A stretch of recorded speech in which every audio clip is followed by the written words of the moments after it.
జన్మించావు. ఇక మిగతా వాళ్ళందరి సంగతి మనకు అనవసరం. మనం చెప్తా ఉన్నాం, వాళ్ళు ఒప్పుకుంటారో ఒప్పుకోరో మనకు సంబంధం లేదు. క్రీస్తు ప్రభువుగా మన కన్నులు గుర్తించినాయి. క్రీస్తు ప్రేమను రుచి చూసాం. క్రీస్తు యొక్క మహిమను గుర్తించగలిగాం. ఈ జన్మ ధన్యం. ఇప్పుడు మనమందరం దేవుని మూలంగా పుట్టిన వారు. చెప్పండి, ఆగండి, అందరు చెప్పండి. నాకు అంటే వెంటనే సమాధానం చెప్పాలా? నేరంగా ఉన్నారంటే నాకు ఇచ్చి కోపం వచ్చింది. ఎదగాలి బాగా, దేవునిలో శక్తివంతులు అవ్వాలి.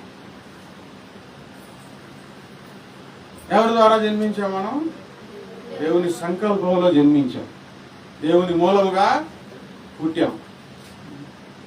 ఇంతకుముందు జీవితం బాధాకరం, మలినమయం అయిపోయింది. ఇప్పుడు దేవుని దగ్గరికి వచ్చాం.